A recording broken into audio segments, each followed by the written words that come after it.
clear. Unpacking a fresh pack of pens, never willing to accept of fear. She's loved in many channels, every gauge and on nights and black blue lights. Heaven help them when she recites.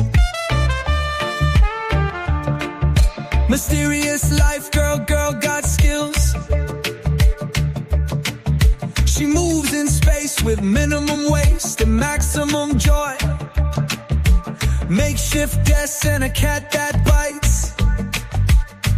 When you see her coming, take your pills. No place for snowflakes or sensitive hearts. When sentiment is left to chance, she'll send you back to your start. We all know it, she's a smooth moderator. Smooth moderator. Smooth moderator.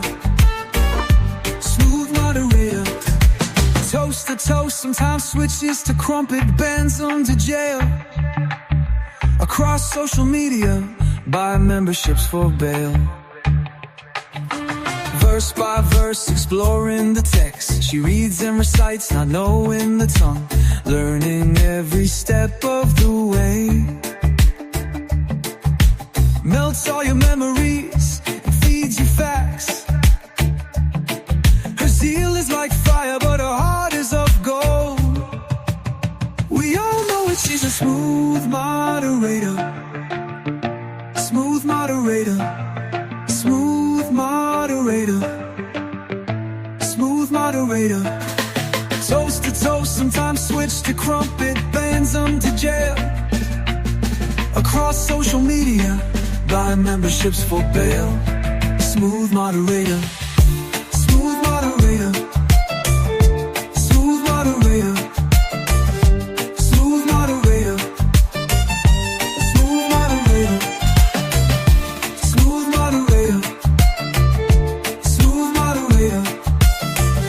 Smooth moderator. Ooh, moderator.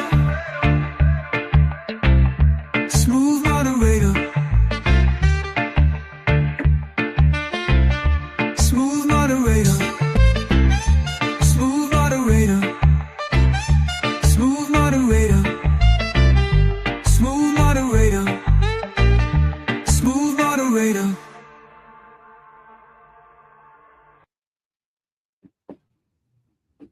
Hello, hello, hello. Can I have some ones in the chat if you can hear me? And welcome, everyone. So we are here back to my Thursday evening. Thank you, Lenny Lemon Man and Sarah Hamblin. That's a couple of ones. That's good enough for me. Welcome to my Thursday evening discussion where I have invited panelists and we try to use and improve our critical thinking skills, thrashing out a topic that I announced at the beginning of the stream. So the panelists don't know what I'm going to bring to the discussion. Like they don't know what I'm going to bring as a topic. They might suspect because we've already covered a couple of topics, but we might not go back to them just yet. We might. But that's the theme in this exploration. We're all going to try and start from a relatively blank sheet and try and thrash out some ideas and get to the truth of matters of any topic that we discuss, because there's just so much misinformation out there. We're going to try and break through it all on whatever it is that we're going to talk about. And my first panelist is here, Banksy, also known as Hafez TV. Hello, hello. Banksy, are you there? Oh, hello, my love. How are you? There you are. Sorry, I had double mute on. I muted the microphone and muted myself on StreamYard. How's it going? Yes, all good.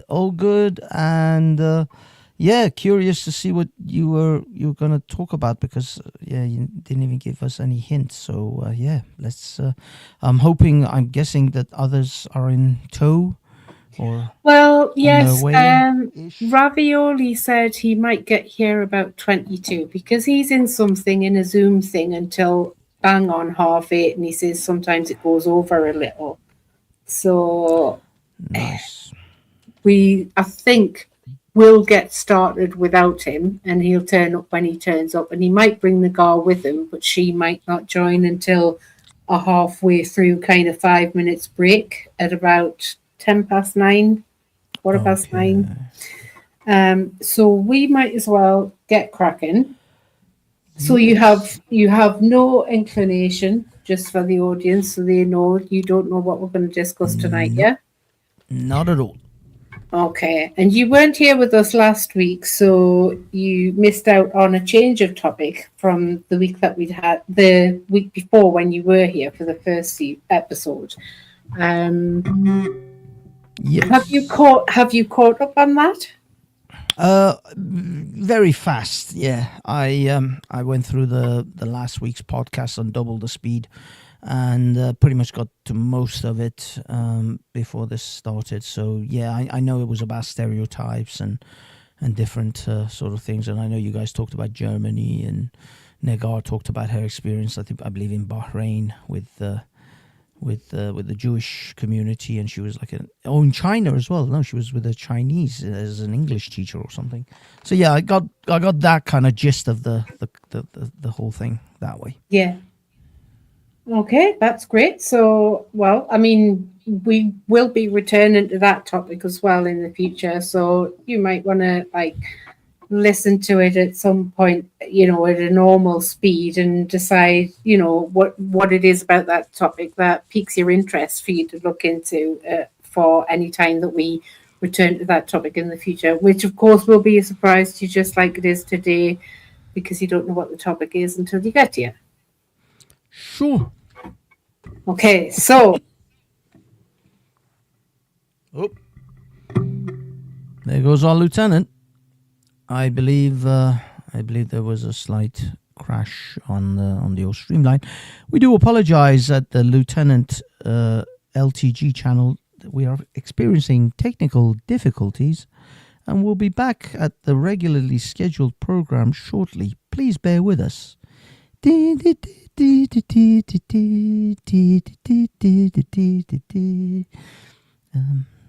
some elevator music, I think. There we go. She's back. And we shall continue with the Lieutenant podcast. Although, Lieutenant, you are muted, so if you are talking to me, I have no idea what you're saying. And she's unmuted, but silent. As some would say, silent but violent. Lieutenant, are you still? Can you hear me? Ah, yes, you're now. You can hear me? Now. Yes, I can hear you now. I'm audible. Hear me now. Hear me now. Hear me now. Brother. Hear me now. Brap, brap. All right. I'm here with my favorite lieutenant, and we're going to discuss Wagwan. Some toppings. Wagwan. Something. So, this evening's topic is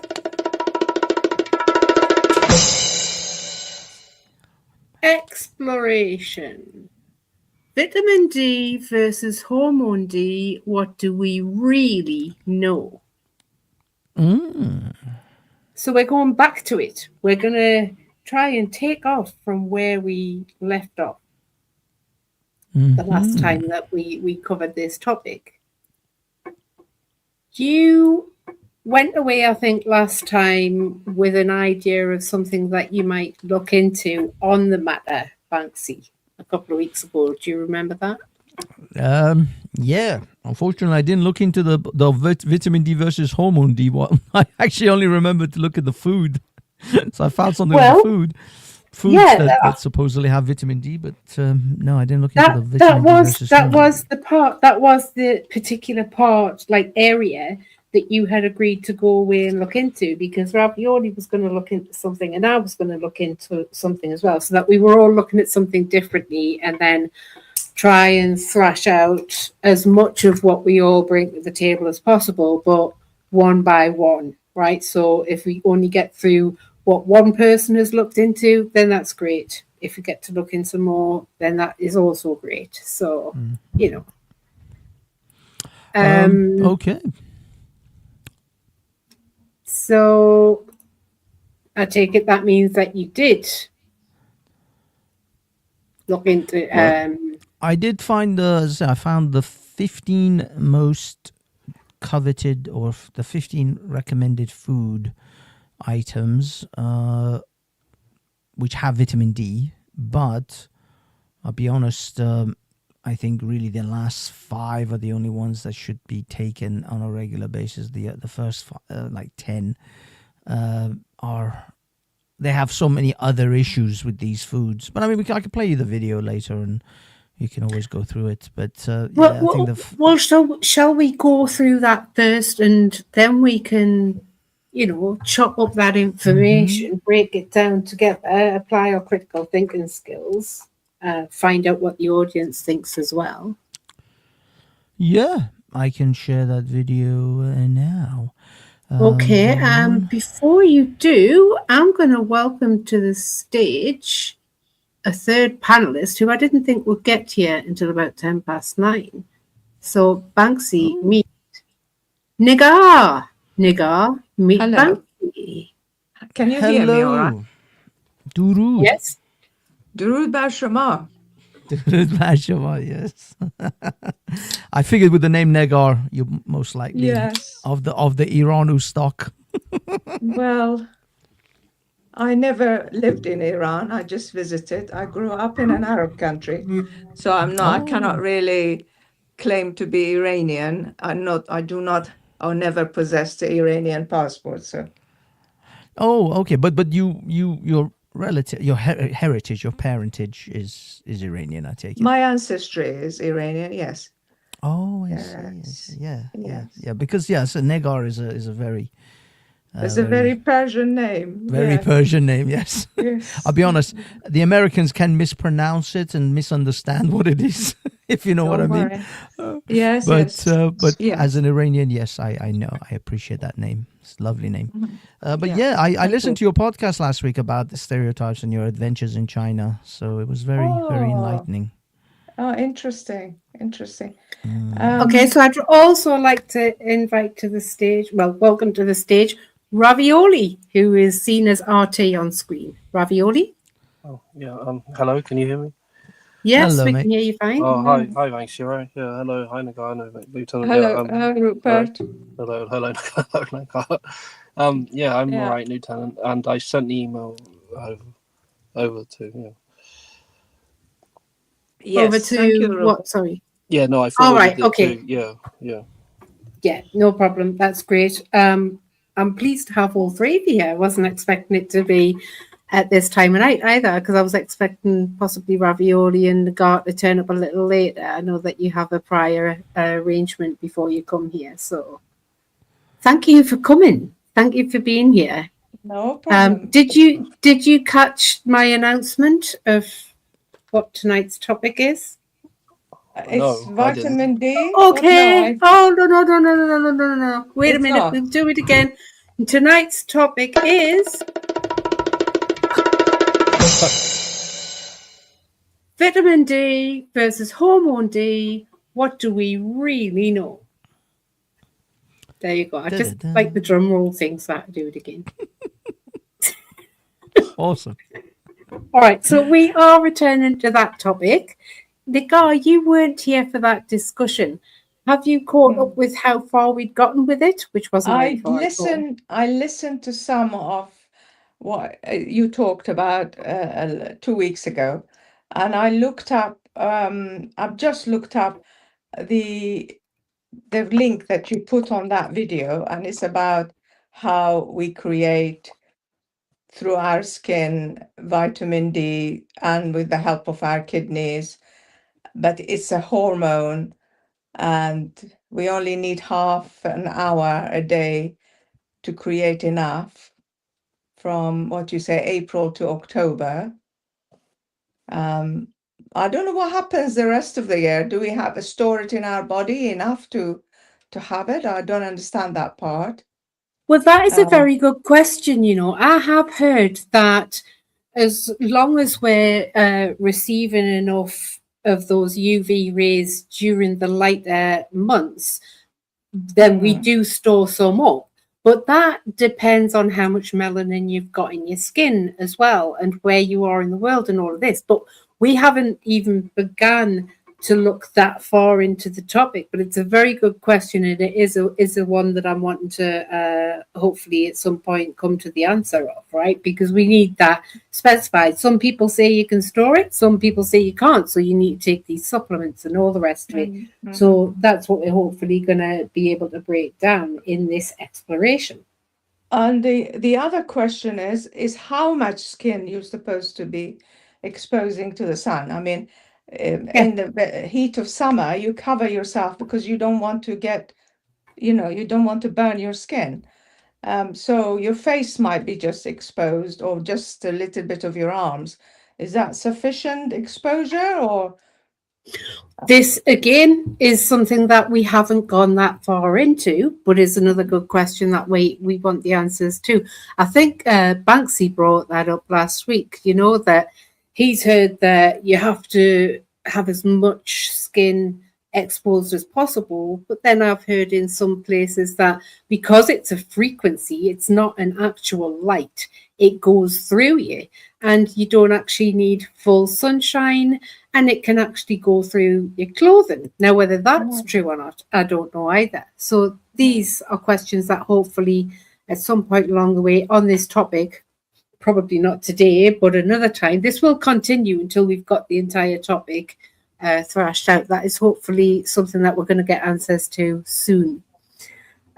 So that's good. Then you've got your own questions, and you've had a look at where we are in the topic. So you're relatively on the same page as the rest of us. Ravioli, have you brought any information with you today about what you said you would try to look into on the topic? Yeah, I found I'm trying to think if I should link them to you in the backstage, and then maybe could share the screen perhaps on the diagram on one of them. Yeah, I mean, put that link in the private chat and we will hopefully get a look at that. First of all, though, Banksy did say that he had some information on food types. So I think we should go and look at that first, whether we get through looking at that or not, and then get to your topic or not is another matter. But put that link in the private chat if you can't. Right, great, it's there. Yep, it's in there now. And then great, I can see that. So then we can go to that if we have time for that. Hopefully we will, but let's see how far we get, because we need to remember this is supposed to be a nice and relaxed talk. None of us are experts, right? I've put it along in the banner that goes along the bottom, and I think I've put it in the description. None of us are experts. None of us claim to be experts. We are merely having a look at the information before us and thinking it through and discussing it and applying our critical thinking skills, developing our critical thinking skills as well, right? So there's a disclaimer done. So that's the information there. Banksy, is that right, that you want us to share? You're muted, Banksy. Yes, please. Yeah, this is the video that I was going to play about foods. So, I mean, this is the 15 types of food that are vitamin D rich. We'll just go through it, and because it shouldn't be too long, it should be like a few minutes, this portion of it. The whole video is 30 minutes, but this portion is just the food. Practical and most effective. Let me know if you can hear Number it. 15, margarine. I can hear it. So in America, And in Europe, they fortify a lot of these foods, up to 15 international units per tablespoon. But how practical is it? I don't recommend anybody go eat more margarine. There's a lot of videos now how butter is actually better than margarine. In America, they've banned trans fats, but I won't get into that. That's why it's number 15. Number 14, fortified plant-based milks. So if you're vegan, your almond milk, your soy milk, there's 144 international units per cup in soy milk and almond milk. It's a great choice. For vegans, it's very practical, but it's number 14 on the list. 13, fortified cereals. So if you have kids, I know I have 4 kids, it's hard to get them to eat, but 1 cup of fortified cereal now has about 100 international units. They're getting vitamin D into a lot of these foods. For a kid, it's practical, but you're getting a lot of sugar, you're getting a lot of filler, a lot of processed garbage in there. It's probably not the best choice. Number 12, beef liver. 3.5 ounces have 50 international units. For my carnivore fans out there, most meats are just loaded with nutrients. So your B vitamins, especially your B12, your vitamin D, there is a lot of nutrition in beef. So I'm a huge fan of supplementing beef in your diet. It's very nutrient rich, potentially not the cheapest thing to eat with the high inflation economy now. Number 11, fortified orange juices. I'm normally not a big fan of juices because a lot of my patients are diabetics. It's very high in sugar, but there is 100 international units in fortified orange juice. You get some vitamin C. There's some benefits, but reality is you might as well just take a supplement and skip the sugar in that case because it is synthetic in this fortified food. Number 10, egg yolks. For me, this personally makes it a lot higher. There's a lot of bad press about egg yolks and eggs, but I have a great video, all the lies, all the secrets about eggs.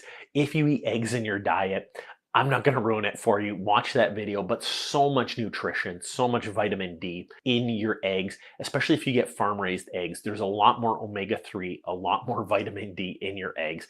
I would personally move eggs up a lot higher on this list, but right now it landed on number 10. But if I were to redo it, I'd put eggs higher. Number 9, cheese. The content varies, but a cheese slice is going to have like 24 to 50 international units. Not the most widely consumed, but a lot of people eat cheese out there. They love it. You're getting a little bit of vitamin D in your cheese. Number 8, fortified yogurt. Vitamin D in yogurt is about 80 to 100 international units. I love feeding my kids yogurt, especially high-fat Greek yogurts. For my younger kids, I fill them up. I have pouches. They love eating it. They get their protein. They get a lot of vitamins in it. For kids, very important for me. It's probably one of my go-tos. I love eating Greek yogurt as well. Ton of protein, ton of nutrition in the right brands. Number 7, mushroom. UV exposed mushrooms are a great source of vitamin D. A 3.5 ounce serving can have 150 international units to 450 international units, depending on the exposure. This is practical for vegans, vegetarians. You got to check and make sure they're UV exposed. How you would do that depends on the store. Number 6, canned tuna. Vitamin D content is 250 international units per 3.5 ounces. So eating a little bit of tuna can give you a ton of vitamin D. It's very easily available. Canned tuna is pretty cheap. It stores for a long time. The one thing I would say is going crazy with fish, potentially if they're farmed, you might have some mercury exposure. I have a video about fish toxicity down below. Check that out. That might help you out. Number 5, mackerel. Mackerel is great. 650 international units per 3.5 ounces. Getting a little bit of mackerel gives you a ton of vitamin D, ton of nutrition, ton of omega-3 fatty acids in there. Not the easiest to get, but a huge amount of vitamin D, especially in the winter if you work this into your diet. Number 4, canned sardines. The Ninja Turtles love this. That's why the Ninja Turtles are so buff, so strong. 275 international units per 3.5 ounces. Easy to store, easy to consume, not the most expensive at the store, very easily available. If you need vitamin D and you don't want to take supplements, that's a great route to go. Number 3, herrings and sardines. The vitamin D content is insane in herrings and sardines. 1,600 international units per 3.5 ounces. That's a ton. Eating just a little bit can give you a decent amount during the day. Highly nutritious food, but less common in some diets, but should be available even canned portions. Now we're getting into the good stuff. Salmon. Salmon is not the cheapest in the world, but wild-caught salmon, 1,000 international units per 3.5 ounces, depending on the variety. The more wild it is, the more international units. This is widely available. It's not the cheapest in the world, but getting a little bit of salmon, great for your omega-3 fatty acids, great for your vitamin D. And number one, cod liver oil. This is essentially a supplement. It's so action-packed, but 1 tablespoon of cod liver oil is almost 1,500 international unit. Extremely practical if you're supplementing with a natural food, cod liver oil. This is a less commonly used regular food item, but if you want to naturally build vitamin D into your diet, work cod liver oil in there. I go over videos about what the problem is with sunlight, especially in cold regions in the winter time. It's almost impossible to get. Okay, this is now moving into other things now, so I'm going to stop it there because that was just the food section, and it's going to go into sunlight and sunlight exposure. So yeah, that's it. Okay. Right. It appears really the top 5 are just fish. It does seem like, yeah. There was mackerel, there was sardines, and what was the other ones? Because that seemed to go through a bit too quick, actually, for me to be able to write everything down. There was milk from. Well, I mean, I'll post the link for you guys so you can always go through it. But it's sardines, mackerel, tuna, and salmon and cod liver oil. Okay, so could you put the link for that video in the private chat for me, please? Because I'll put that in the description of the video of this live stream as well when I'm done, for anyone to go back to. Brilliant. Thank you, Banksy. So, yeah. What I found alarming was that he was quite happy with fortified cereal and fortified this, and, like when something's fortified, isn't that artificial? Yes, yeah, that's what he was saying. Like certainly the first up to 10, I think, because 10 was eggs.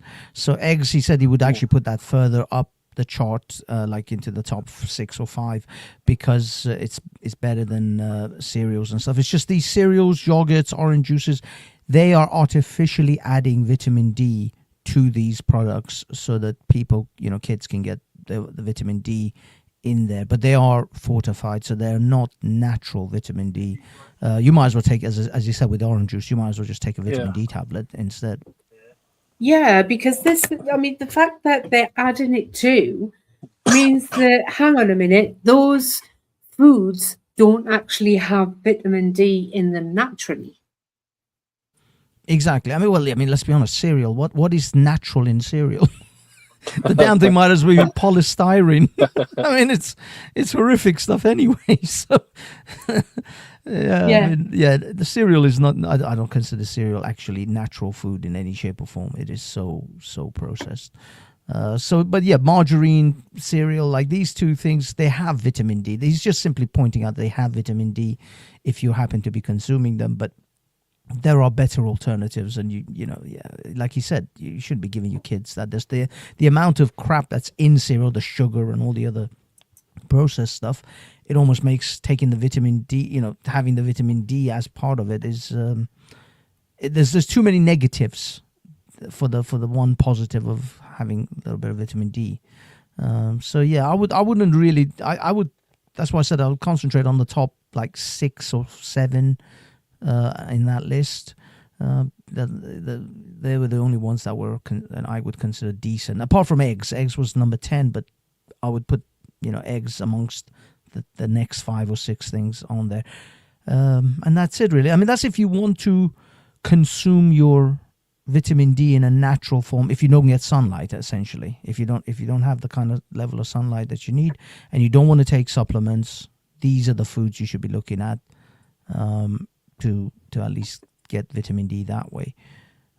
I would personally, I would probably go straight to cod liver oil myself. I always found, because of the amount of other things that are good with cod liver oil, that you can even, if you really wanted to, although I don't think I could stomach it, use it as cooking oil, maybe.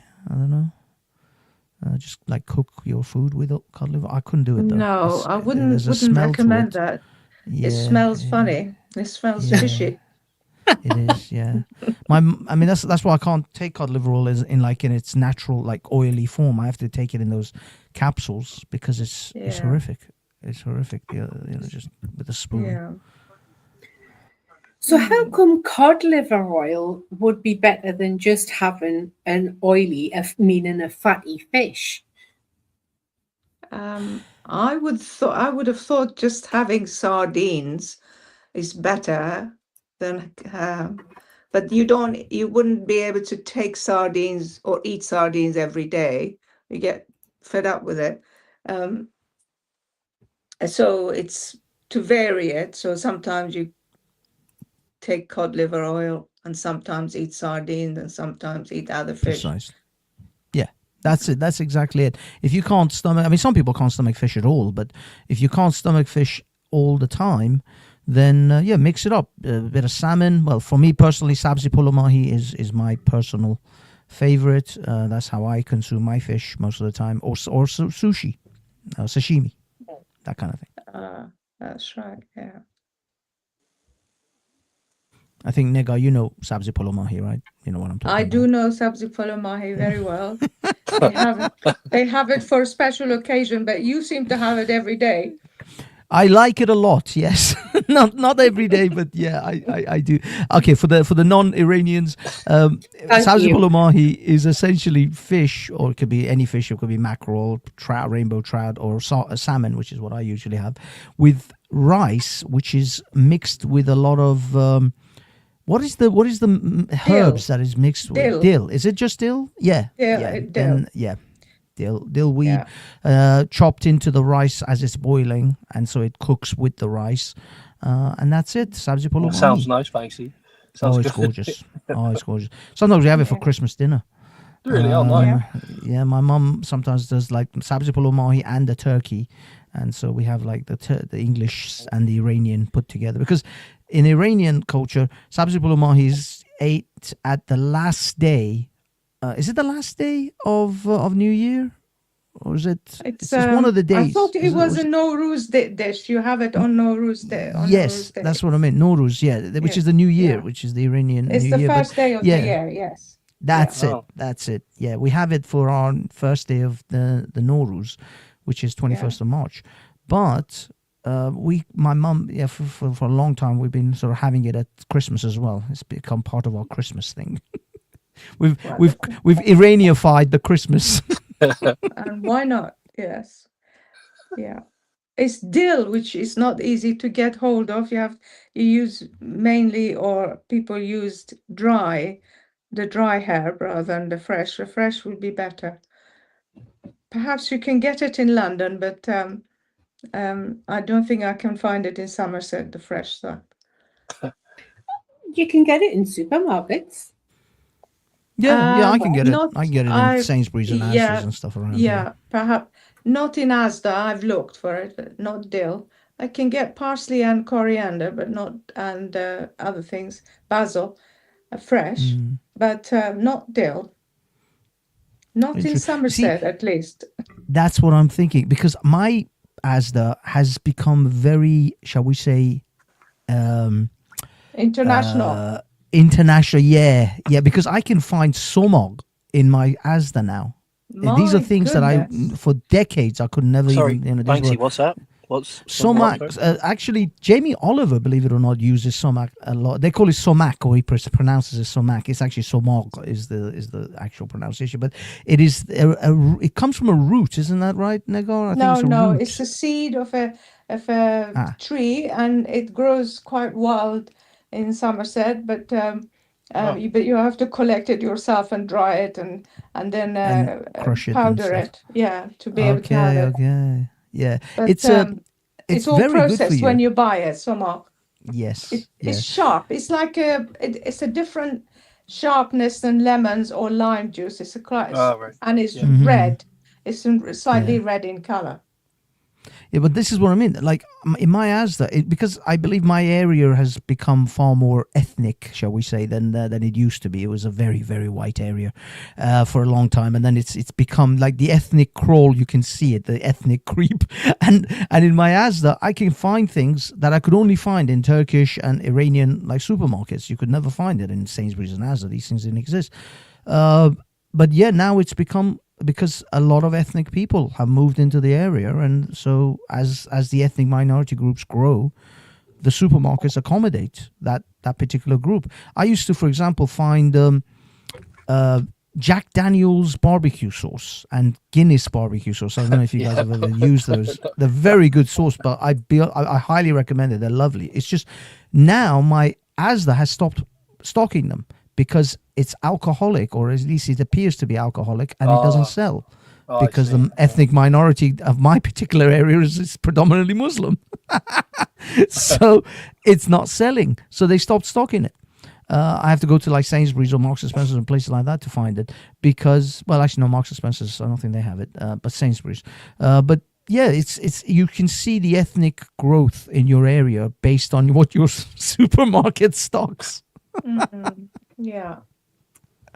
Sorry, I went into politics with that one, but it's just it's just a natural. I mean, the nearest we got an international little shop near Tesco in Yeovil. Yeovil, Yeah, and we can go there and find some spices and things which are not available in Tesco. But because mainly the people who live around here are British and they're farmers.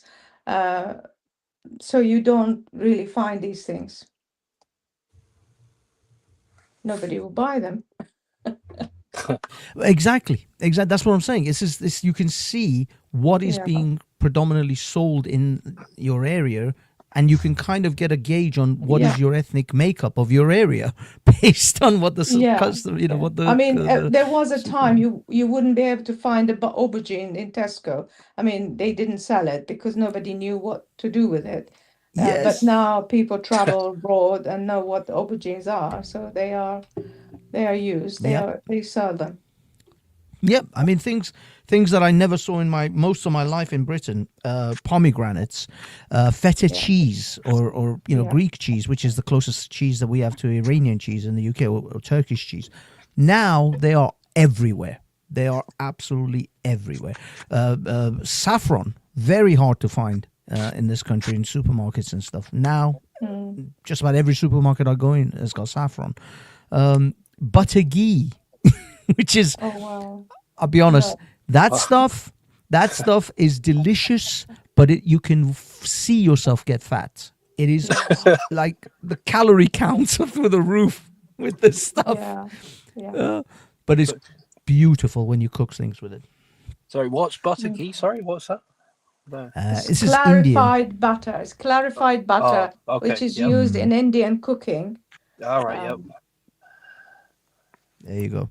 But yeah, I mean, I can see the ethnic makeup of my perspective area over the years as the supermarket shelves essentially kind of accommodate. It's fascinating, also scary, because I moved to Britain, not India. True, but every town has a curry shop, or 2 or 3. Anyway, I'm sorry, I've dragged this conversation away from the food. Yes, let's get back to vitamin D. I apologize. Oh, that's fine. Don't worry about it. I like the way the conversation flows naturally, and it's good to cover these topics, because it's not just like the foods that are listed there. You've got to think about how you're going to be able to consume them, what's also going to be beneficial to have with those foods, and therefore, if there's, I wonder, when you talk about, say, clarified butter, which is ghee, you concern yourself, Banksy, with the calorie count on that. But I wonder if that might be a beneficial fat to consume with, say, certain foods like, say, I don't know, the fatty fish, and whether it would actually help the body take in the vitamin D, because I've found, I can't remember where it was some years ago, that your body distributes the vitamins and the nutrition around like what it ingests with the use of fat. Yeah, well, hormones are actually a kind of fat anyway. They are little fatty molecules, I think. I don't know about the other vitamins. Actually, because you said last 2 weeks ago that vitamin D is a hormone, and I thought to myself, well, that's interesting. I didn't know that. And Yeah. and then I started thinking, oh, what are vitamins?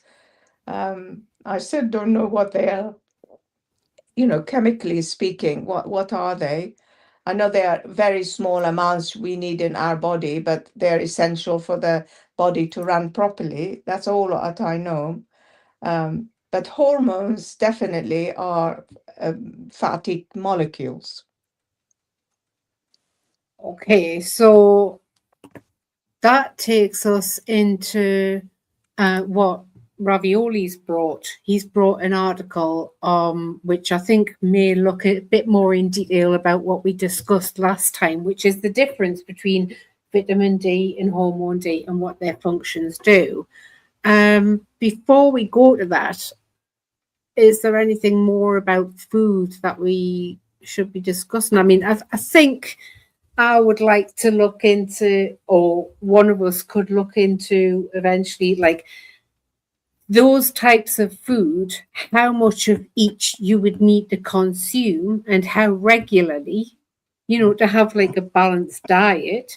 Because we found last week that 10% of vitamin D comes from what you consume and 90% should be coming from the sun, although it's still murky like what it is we're actually consuming and taking in through our skin. But that 10%, we would need that to be balanced. Like imagine if you're taking, say, a load of vitamin D in one meal, but you only have that once a month or once a fortnight. Is that sufficient? So I think we need to look at the quantities and the frequencies that we need to be consuming those things. And the other thing I think, Lieutenant, is that vitamin D, it looks as if from the articles that you put in and I read, is that regulates the use of calcium in the body. So if you take vitamin D but don't take calcium, you are not doing the right thing. They have to be consumed together so that you got enough calcium in your body, like milk and cheese and yogurt and things like that, as well as vitamin D so that you process it within your body. Okay, so like say complementary foodstuffs, if you like, Yeah. what would be most optimal to consume with that source of vitamin D? Yeah. Okay, so that's worth looking into as well. Banksy, Ravioli, do you have any more questions on the food side of things? Well, no, I've just learned from listening to you, like cod liver oil and fish and these things, to eat more of, especially in the winter or autumn months when the sun isn't shining. That's all I'm kind of gonna do from now on. Yeah, for me. Okay. I'm sorry. That's all right. Banksy? Yeah, well, I mean, that's, I mean, what you guys have said. I mean, what I've been looking at actually is it's kind of interesting how they put fortified yogurt and they put vitamin D in it because, like what Negar said in regards to you having to take essentially calcium and vitamin D in proper portions at the same time. In a weird way, that's how, I guess that would be what yogurt would do for you, the fortified yogurts. They've got vitamin D in it. The yogurt's got natural calcium. So yeah, I guess if you can find combination foods like that, which you're taking in both, it kind of, might save time, or you having to worry, oh, did I eat enough cheese and milk today with all the vitamin D tablets or all the cod liver tablets that I took. So yeah, makes sense. Okay, I think we'll go to that article that Ravioli brought and we'll read through that. We can look further into those questions around the food stuff, maybe in our spare time, and come back Yeah, to the that's, topic again. Sorry? you know the second link, the other link I sent. That I think that picture's very good. The diagram on it. The one of the kidney and the liver and the sun and the Yeah, skin. yeah, that's the link that I'm going to go Yeah. to. Yep. I can't look at both at the one time. There's the first one that you gave me, which is Harvard Health Publishing. Yeah, no, the other one. Yeah, try the other. I think that Looks was a as good one. though it would be too much detail for the amount Yeah. of time we have left. So I think we'll go to the other one. Yep. Let me just see. It's on screen.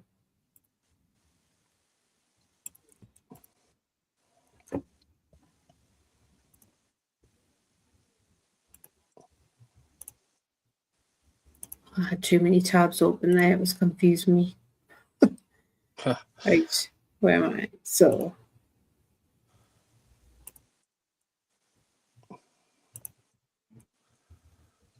Yeah. Yeah. That's it. what did I just press there? Yeah, so I can see it says the body needs all forms of vitamin D, and then Yeah, I'll read it. Hang on a second. I'll keep pressing the wrong thing. There. Right, so I'm trying to bring it more full screen for everyone. Right, so this one is what Ravioli's brought, and this is from a site called Grassroots Health Nutrient Research Institute, moving research into practice. So they're grassrootshealth.net. I'll put this link as well as the one that Banksy brought into the description of this live stream, so anyone can go and have a look at this information for themselves in their own time. So this is The Body Needs All Forms of Vitamin D, published on June the 25th, 2021. Each form of vitamin D, not just the hormonal form, is necessary for optimal health. There is a common misconception that the only active form of vitamin D, and the only one that really matters to our health, is the hormone form, 1,25 dihydroxyvitamin D. D, 1,25 OH2D, or calcitriol. However, this is certainly not true. Vitamin D exists as several forms in the body. Vitamin D is a term that refers to several compounds. Many people refer to 1,25 dihydroxyvitamin D, or calcitriol, which is made by the kidneys and circulated in the blood, as the active form of vitamin D. While it is true that it is the hormonal form of vitamin D, it is not the only form that has specific effects within the body. In this post, we will be discussing the 3 specific forms of vitamin D illustrated in the diagram below, and the several specifics of each vitamin D3, cholecalciferol, 25 hydroxyvitamin D, or calcifediol, and 1,25 dihydroxyvitamin D, in brackets 120, or calcitriol, whatever. I'm really not getting those words. Yeah. So it says click to enlarge. Yeah, Let's that's see. a good diagram, I think. Does it? Yeah, there it is. Okay, so the body needs all forms of vitamin D. This is.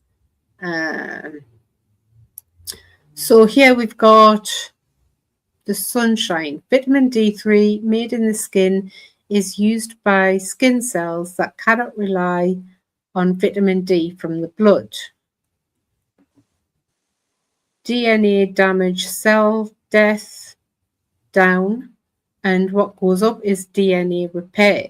So when we absorb those UV rays and our body converts that into vitamin D3, the DNA damage in the cell, DNA damage cell death. So the death of cells that are damaged in the DNA goes down, and the DNA starts to repair.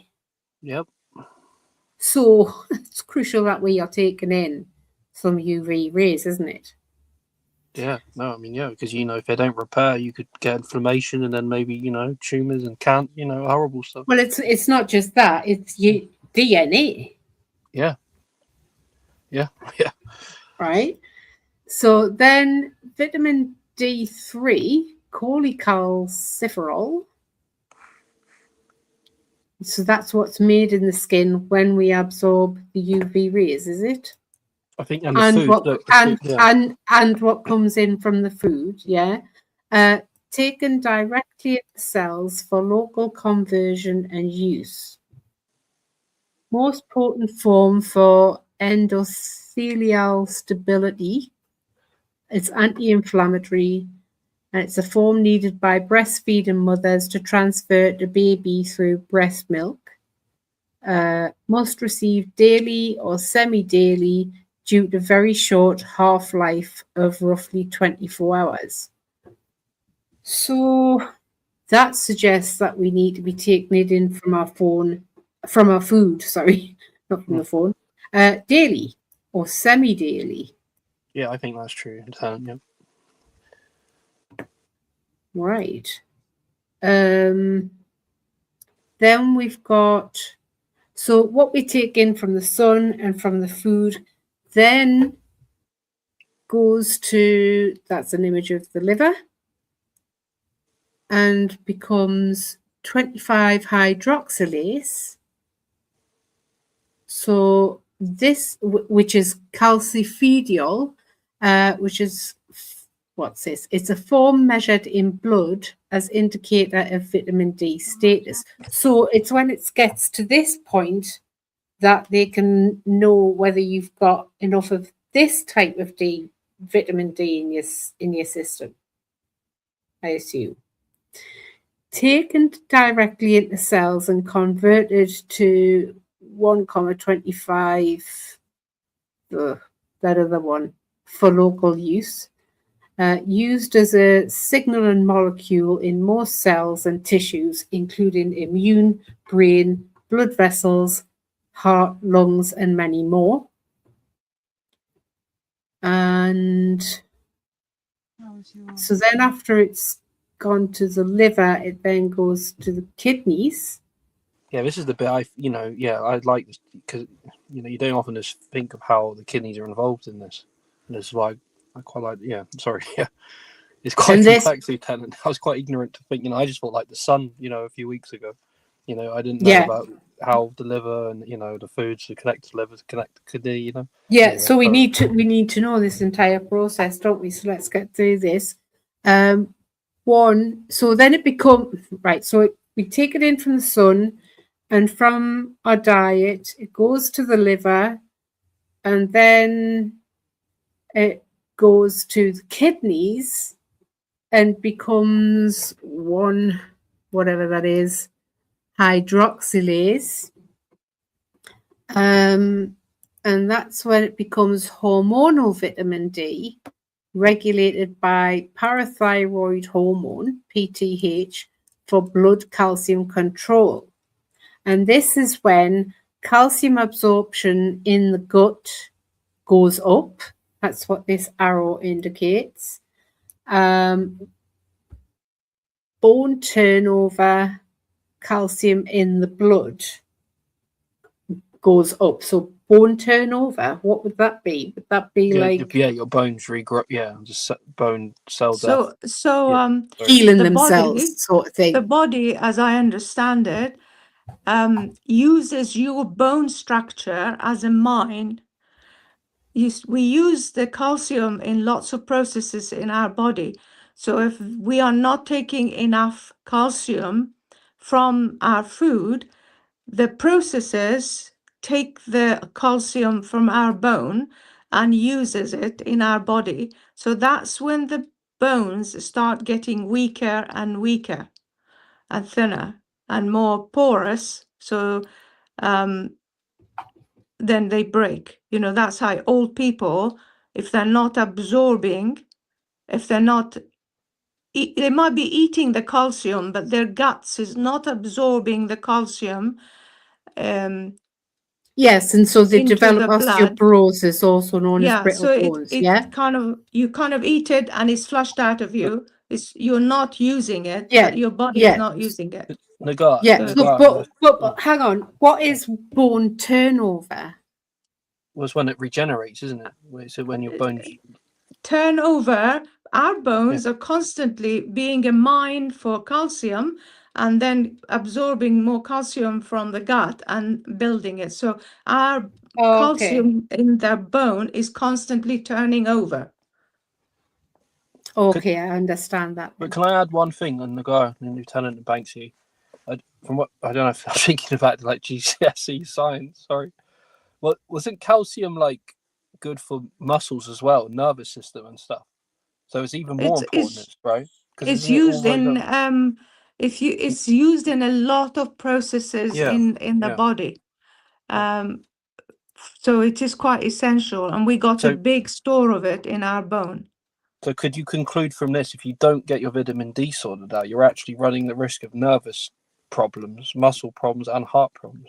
If you have And bone dangerously, problems, yes, and yeah, bone yeah, it's problems as quite well. serious Yeah, stuff. all It of is. those. Yes, Yeah. yes. Yeah. Okay. What we'll do is we'll return to the article. Now we've had a look at that process. We can always come back to this if we need to, this diagram, because I think it's actually a very, very It's a useful good one. diagram. Yeah, it's Yeah. nice, yeah. Yeah. So next down, it says vitamin D3, the vitamin D we take or make. Right. As humans, our major source of vitamin D3 is the sun. UVB rays in sunshine convert a precursor in the skin to vitamin D3 or cholecalciferol, and the amount of vitamin D produced depends on several factors, including the UV index, time spent in the sun, amount of skin exposed, and the amount of melanin in the skin, which is produced by the sun to help protect the skin. However, when we do not get enough sunlight or we are unable to make vitamin D because of the angle of the sun, we must get vitamin D from artificial UVB or diet or supplements. Vitamin D3 is found in a few dietary sources such as fatty fish. What has not been appreciated until relatively recently is that in addition to being delivered to the liver for conversion to 25D, vitamin D3 is also delivered directly to all tissues of the body. Many of these tissues, such as breast, colon, prostate, and brain, can convert vitamin D to its other forms within the tissue. It is through this process that vitamin D can help enable the cells to fight against infections, disease, and autoimmune disorders. It has a massive role to play in the body, like what you were saying there, Ravioli. Well, no, I mean, you read that bit we just read, that last sentence. Imagine that. So what we just read about sun, skin cells, liver, and kidney, he's now saying it's the breast cells, colon cells, prostate, brain cells. So they even have another process again. Yeah. I mean, it's unbelievably complex. That's what it's saying. What has not been appreciated until relatively recently is that in addition to being delivered to the liver for conversion to whatever that means, vitamin D3 is also delivered directly to all tissues of the body. So that's huge. If you don't get enough of it, you really are running a real risk of many Yeah, problems. you're in trouble, aren't you? In every aspect of your health. Yeah. And Yep. that it has an impact on your longevity, your standard of living, everything, how you interact with others, like everything. We all know what we're like when we're not well, right? When we're unwell, we're no use to anyone, we're no use to ourselves. Yeah. There's no doubt, Lieutenant, when the sun is shining, you can do more. You feel better. You can do more. You be more useful. Absolutely. Yeah. Yeah. Absolutely. Okay, let's go to the next part. Important points about vitamin D3. Cholecalciferol. Skin makes vitamin D3, which enters the blood and is also used by the skin. Keratinocytes, which make up over 90% of the outermost layer of skin, cannot rely on the blood for its supply of vitamin D and must synthesize their own vitamin D3 directly from sun exposure or receive it by topical application. Vitamin D3 produced in the skin can decrease DNA damage in the skin cells and facilitate DNA repair directly upon any UV damage and help prevent cell death. So that's massive on being able to heal you and extend your longevity by repairing damage to the DNA, to the skin cells, to facilitate DNA repair. I mean, DNA, right? And directly upon any UV damage, right? So, skin cancers and all these horrible things that happens to your skin when you're exposed to the sun or whatever it is that causes that too much, So, yeah. And then it says the most common form found in supplements, found in foods such as salmon, eggs, and dairy, and fortified foods, which I don't like the idea of because that's artificial. That's just keeping Big Pharma in business, such as milk and margarine. I would never recommend consuming margarine, although usually as vitamin D2 in fortified foods. Now we talked about that last week. I'm going to click on that and look on that. We might go into that next week because I'm being aware of the time. It is 25 to 10.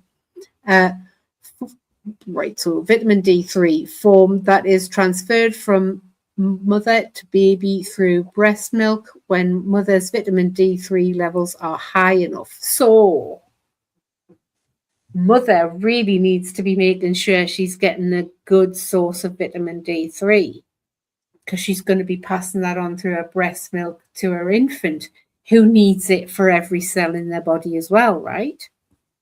And they have to be wrapped up. They can't be exposed to the sun because they haven't developed what it takes to be able to be resilient to the harms of the UV rays, possibly. Okay. Half-life, yeah. I'm sorry. I was going to say, you said the thing about margarine. So, what's bad about margarine again? What's the health implications of margarine? Why is it bad? Well, I've heard a lot of things about it, but ultimately they put artificial things into it as opposed to it being a natural source of fat that hasn't been processed, that is in, say, butter. Right, okay. I don't want to go into detail on margarine. It's a massive topic that we might actually come to one day. But you avoid it, do you? Do you avoid it entirely? You don't know? I don't consume margarine at all. No, okay, all right. Yeah. It's a fortified food at the very least, right? It's something I just won't consume. It's not real. For thousands of years, we did not have margarine. Okay. But we had butter, we had milk, we had meat, and all the rest of these things. Yeah. So that's that. We might cover that topic another day. So half-life of approximately 24 hours. Must receive it on a daily or semi-daily basis. That's vitamin D3. Majority is converted in the liver by hydroxylation to make 25-hydroxyvitamin D. Some taken directly into cells for conversion and use, including breast, colon, prostate, and brain, to fight local infection and inflammation. It is the most potent form of vitamin D for endothelial stability. I don't know what that means. Inhibits permeability of the endothelial and vascular lining. What is endothelial? I've got a definition of it here. It says endothelial is refers to the endothelium, a single thin layer of flat cells that line the inner surface of all blood vessels, arteries, veins, and capillaries, lymphatic vessels, and the heart, forming a crucial interface with blood and lymph. These cells are vital for regulating blood flow, controlling fluid balance, prevent clots, and managing inflammation. So basically, endothelial is the single thin layer of flat cells that line the inner surface of all blood vessels. That's what they are. Okay. So they're a layer of flat cells that line the inner surface of all blood vessels. Yeah.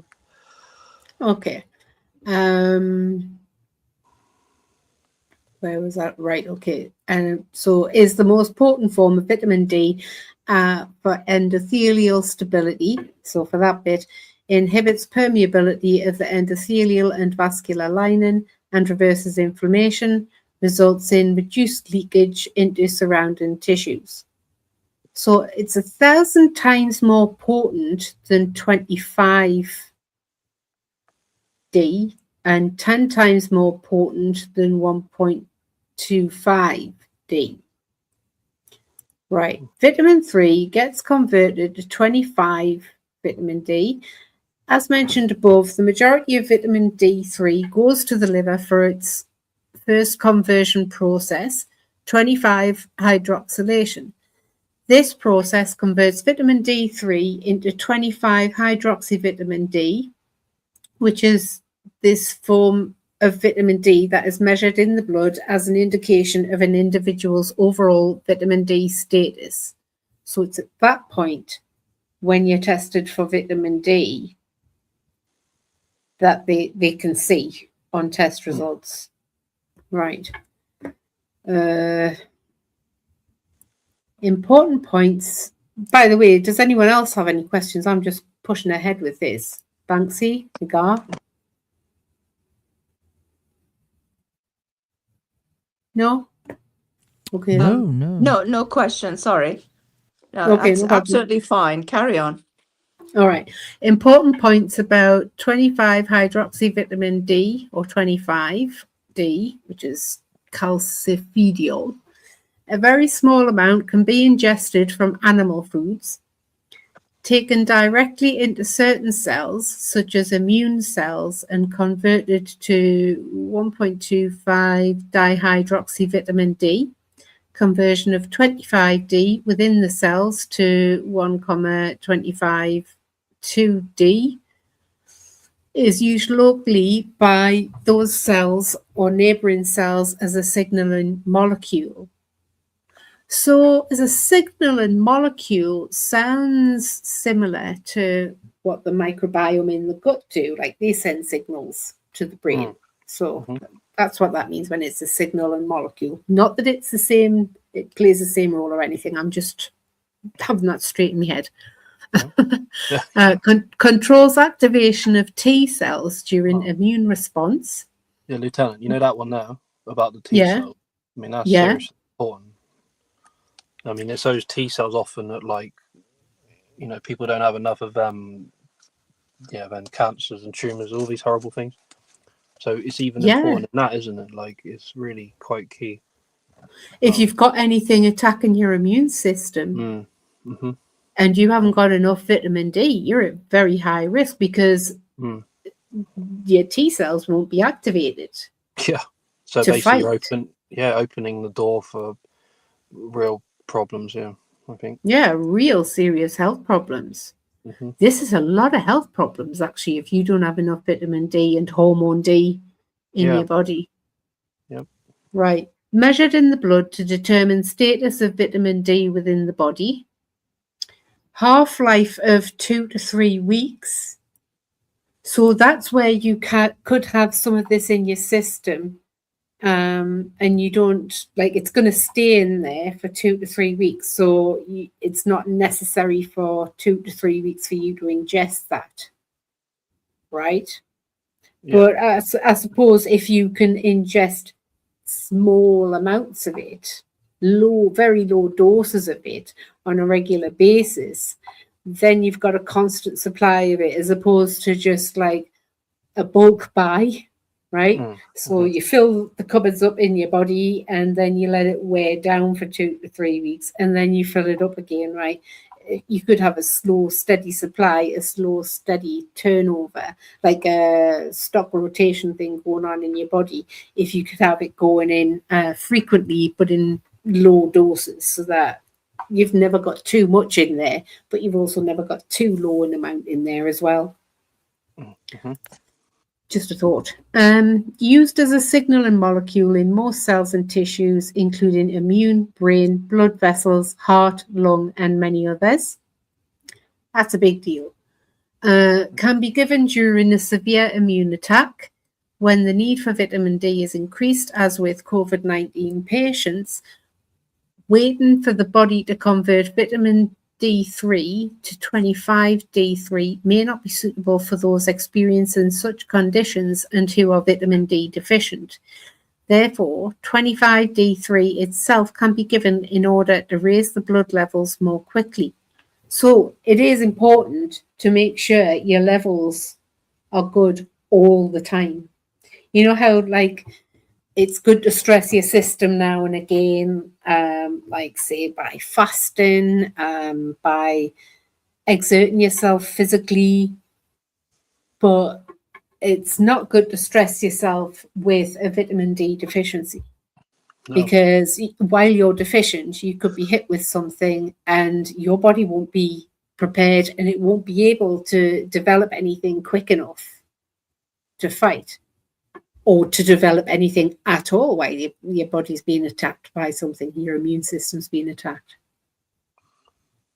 Yeah. I think, you know, right. And then here, you know, when the winter sets in and, you know, it gets dark at like 4:30, 4:45. Yeah. You know, and, you know, say you are not getting enough, you know, it's serious business. I don't think enough people know what we're reading here. That's what I feel. Yeah. Yeah, it's more alarming to me than I'd anticipated, that's for sure. This is where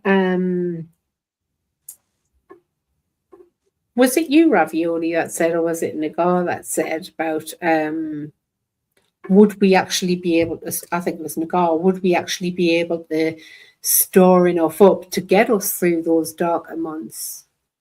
This is where that would be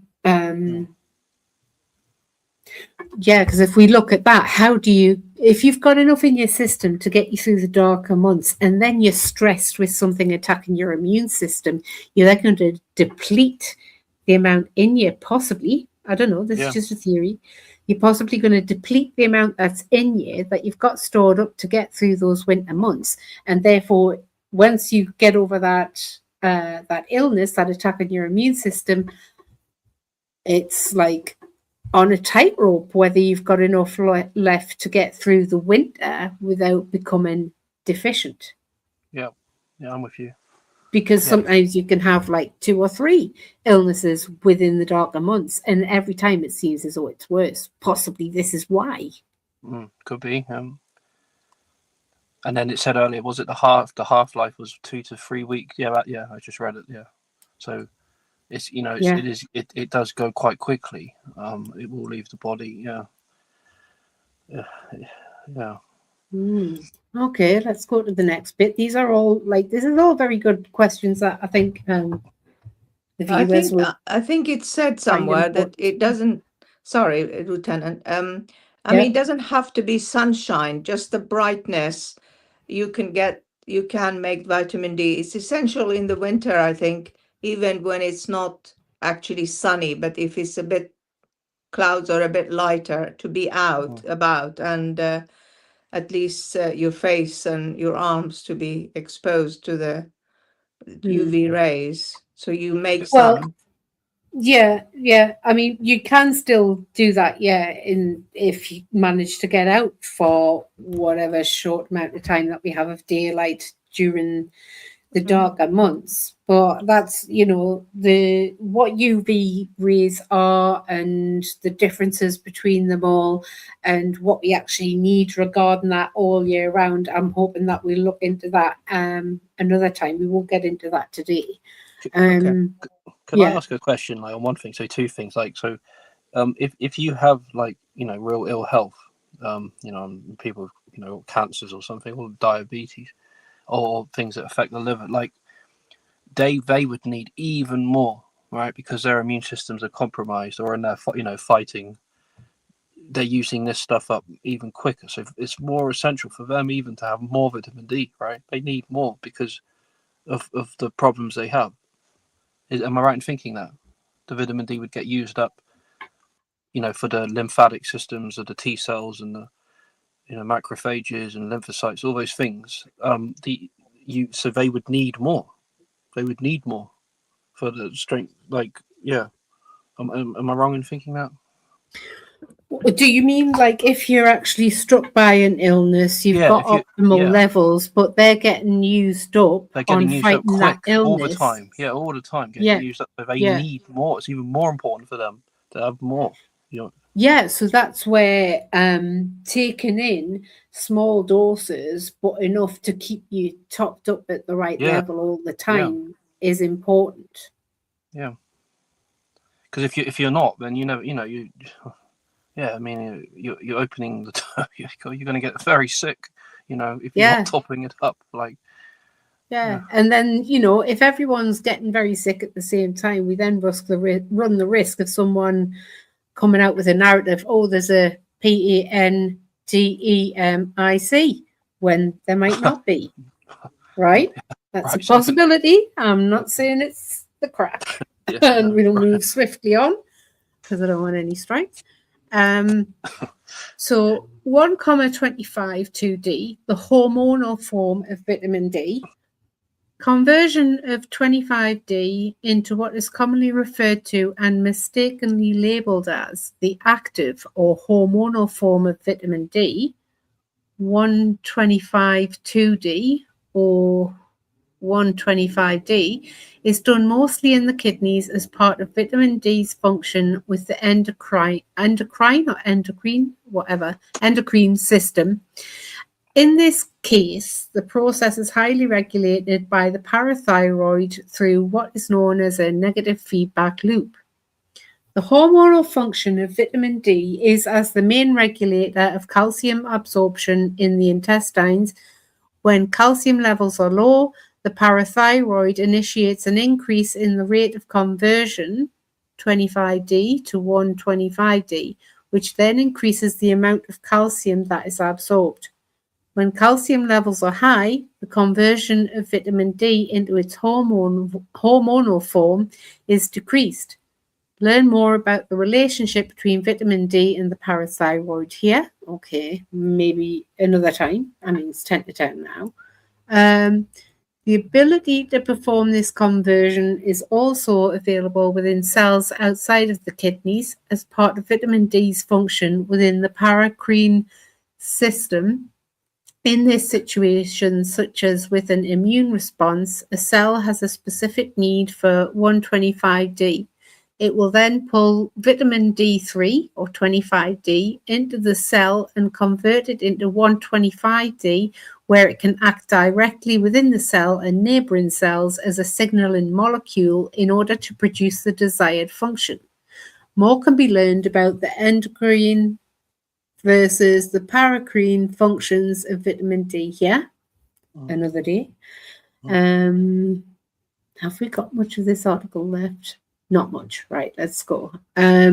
Important points about 125 dihydroxyvitamin D or 125,2D, which is calcitriol. Hormonal form of vitamin D that circulates in the blood, often referred to the active form of vitamin D.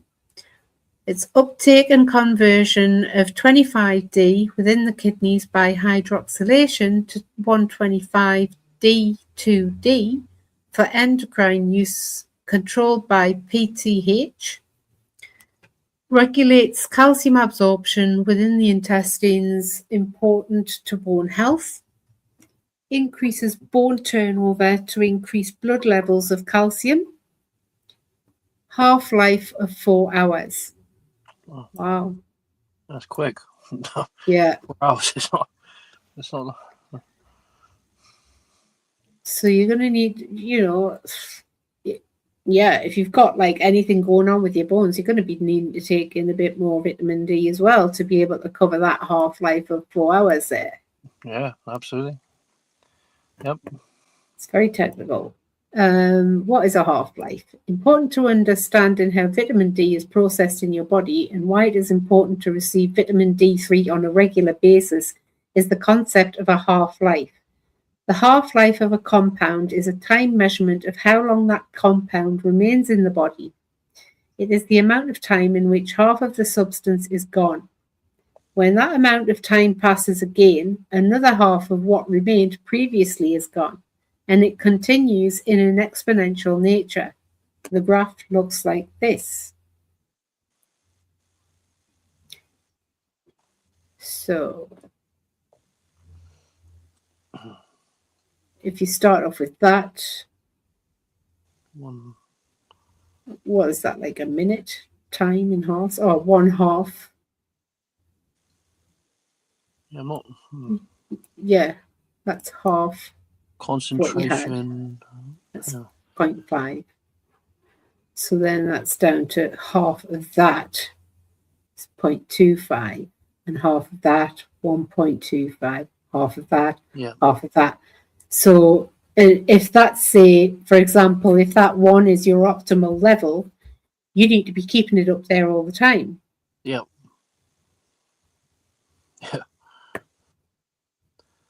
You don't want it to be getting any less than half, do you? No. I mean, it just makes me think again, like without the sun, in the winter months again, like how quickly this thing is running out. You need to. Yeah, and especially if you then encounter an illness. Lieutenant, what was the number above? If you go up a bit, it said something of there was a bit more, a little bit. Where was it here? There was a half. Oh yeah, that was it. Half-life of 4 hours. Yeah, that was it. Sorry, the bottom bullet point. Yeah, half-life of 4 hours. Yeah. Yeah, and that's on the calcitriol. Yeah. Form of vitamin D. Okay. So vitamin D3 has a half-life in the autocrine system of roughly 24 hours. So in order for it to have a meaningful impact on cellular functions, you need a new supply of it every day. This understanding means that frequency of dosing matters when testing for disease reduction and immune control. So this is what we've been concerned about, which can help explain why large monthly or quarterly doses that may be effective for bone health are not likely to show positive results for disease reduction. For disease prevention and treatment, daily dosing, food, sun, and supplement is very important. The half-life of 25D is much longer, 2 to 3 weeks, which is why it is a more reliable way to measure individual vitamin D status. Lastly, the half-life of 125D is only 4 hours, making testing accurate much more difficult. Measure your level of vitamin D today. Having and maintaining healthy vitamin D levels and other nutrient levels can help improve your health now and for your future. Choose which measure, such as your vitamin D, omega-3s, and essential minerals, including magnesium and zinc, by creating your custom home test kit today. Take steps to improve the status of each of these measurements to benefit your overall. Right, so this is just telling you, oh yes, you can click here and get this and get that and the other. Right, so we're done with this article.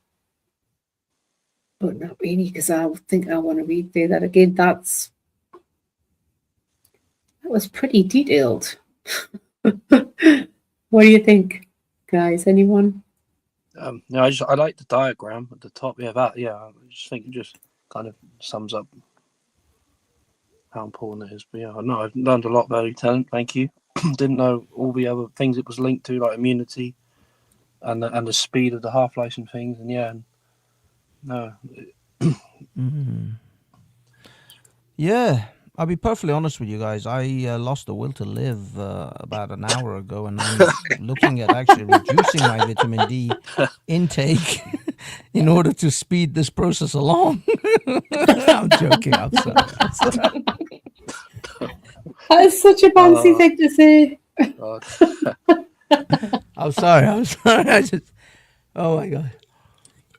No, to be honest, I've learned more about vitamin D than I've ever cared to know, and it's good to know that I'm severely reduced in so many vitamins. I got. No, luckily I do have a lot of this stuff in pill form, so I just. But I have to say, the last week, not this week actually, the week before, because I wasn't home at my place and I didn't have my vitamins with me, I didn't take any. And yeah, the physical, like lethargic feelings that you get and the tiredness and just never seem to have ever caught up with your sleep. A lot of other things seem to come along with it.